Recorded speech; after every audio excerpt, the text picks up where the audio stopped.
So welcome back to the channel. So today I'm talking about practicing, but it's not really what you should practice. It's more of an algorithm of steps that you, whatever you want to play, you kind of run it through this approach.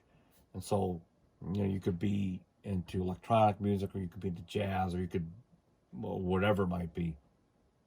Whatever it is that you have interest in, but you approach this method, and it becomes sort of like a universal approach to develop good practice and musicianship skills and so forth. And so this is an approach that I'm actually currently using now, after all trying these different methods. And this sort of culminates from, there was a Chick Corea instructional video I watched like 20 years ago. Little expert, and he was teaching you how to get around on a glitch. And what I got from that was basically you can take anything, even as a beginner player on any instrument actually, and you can apply this. And as you progress and add more information, you just run it through this algorithm, and it's going to interject a certain mindset and technical burn in. And I truly believe it's going to be in a very effective way for myself as well. So part of this method requires the use of a drum machine. So doesn't have to be a fancy one like this Elise's SR16 works just fine. So I'm just going to play a drum beat. So I'm going to play just one note to sort of illustrate this. So I can play quarters. I can play quarters dynamically.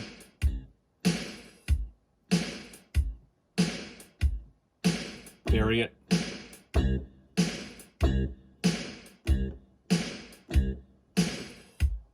I can kind of think musically, well, I can swing it and it still sounds correct.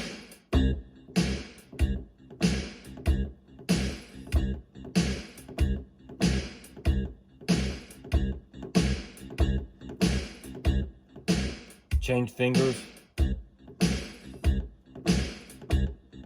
Your left, right hand.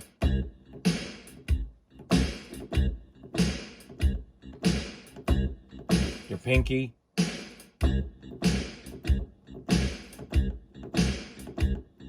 An idea is to do it and get really comfortable.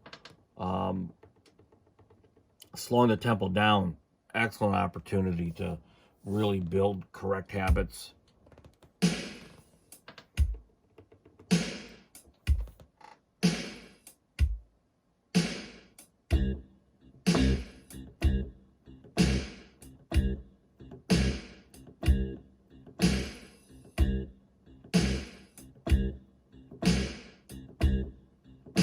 And the great thing about this is just do it until you kind of become one with it, where you really actually, you hear the space in between, you interact, you can hear the interaction of what you're playing to, and we're just talking about one note. And already you can expand this to, I'd say 20 different type of exercises, because you can take this beat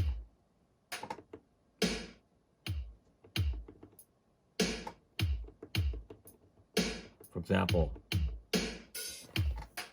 same exercise, but now to like a straight 8. And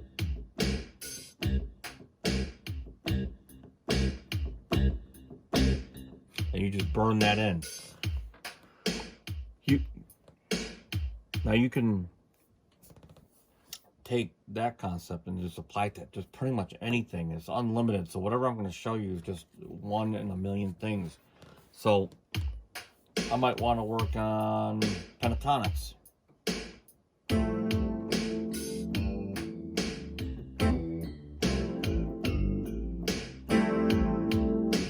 Twelve keys.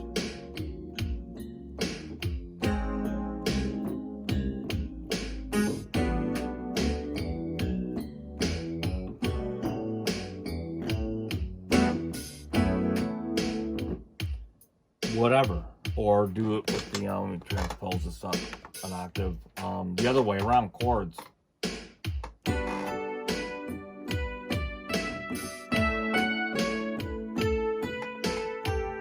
You know, just that way or that way. And then you can actually, if you're someone else to play bass lines, for example, you have to develop, like if you're doing like walking or independent bass, and you can just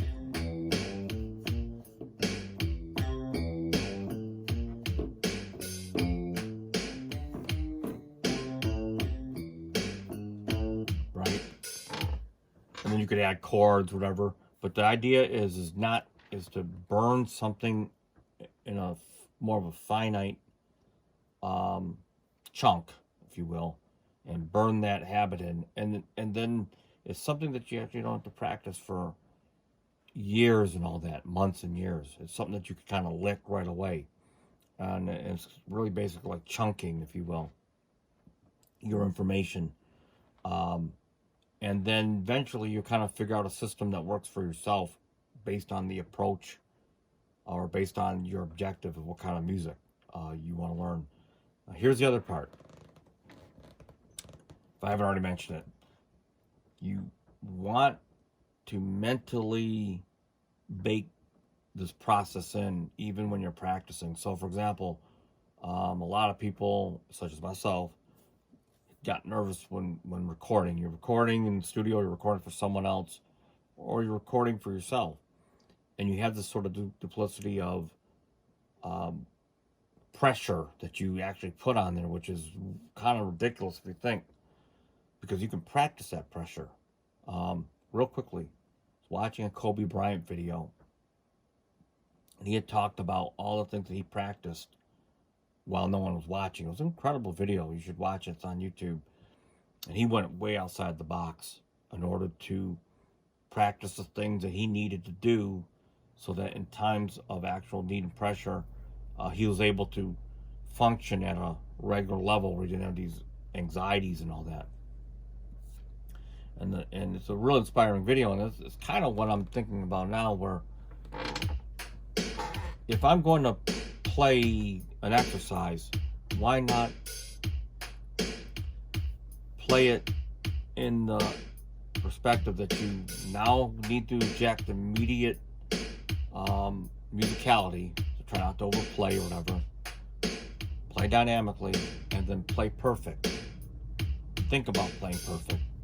And if you flub and you can't do it, then maybe you need to make that an exercise where you're flubbing. So let's see. Let me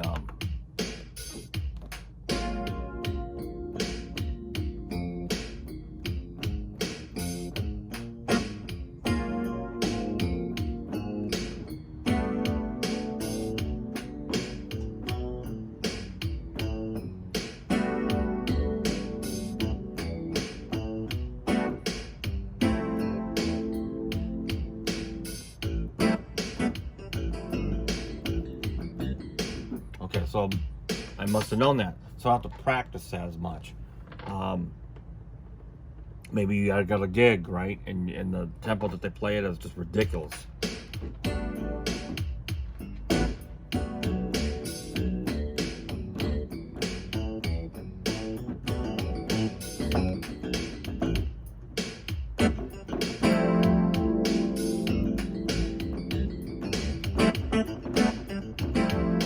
Turn that into an exercise, slow it down, and then that little thing becomes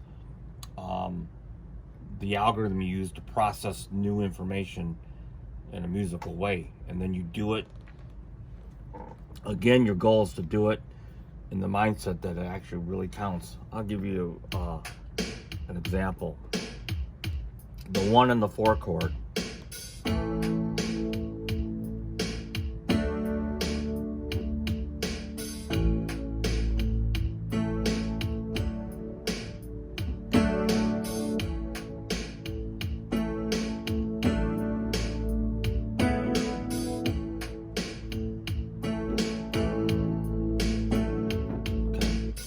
Just being able to practice that, all keys.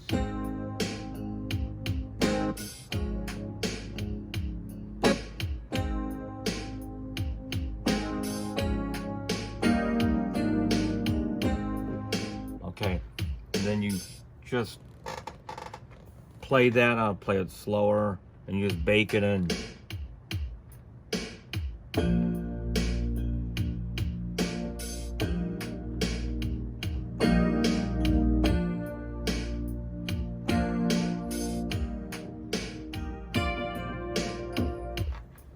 And that could be just an exercise that you burn in. It may take you 30 minutes, and then you kind of get the most out of it.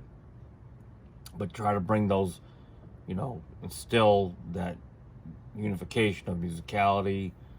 And if you play it slower, your technique, dynamic, and then you burn that in, and then you move on to the next thing. Before you know it, you're chunking information, and then test yourself and record yourself and listen objectively back. So you can do it for licks, and then test that dynamically against other things. And here's one other thing I'm going to interject or recommend. Sometimes you use different sounds and it requires a different technique of playing. And if you're going to have that as part of your repertoire, you need to practice those sounds. For example, here's a guitar sound. So like the bending.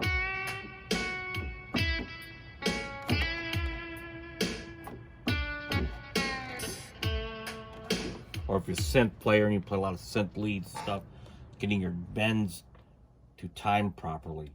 And then I can't speak more about like the finger drumming. I mean,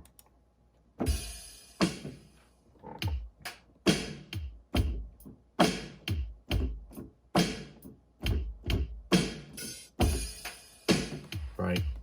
So I hope this basic information gives you a start, and you can implement this into, you know, making yourself a better player. And you can start even now, even if have been playing for a little bit or haven't been playing at all. Now, this doesn't really address like music theory, reading, and that aspect. It's just really more about being able to play what you can play, because in the end, you really can't play at all. I mean, there's some people that can do it, but what people are going to like you for is what you can play confidently. And if they want something else, they'll just hire someone else. I mean, not everyone has to be a Latin jazz player, salsa jazz player. I think if that's what you want to do, you have to practice all that. But you still use the method that I'm showing you to attack those chunks of information. But I still think my contention is you're better off playing less very confidently than a lot sloppy, if you will. Because it just doesn't get you nowhere, and it's not very musical. So anyway, again, like, please don't hesitate to any suggestions or comments. And let me know if this is something that you've already been doing, and if it's actually benefiting you at all. So until next time, peace out.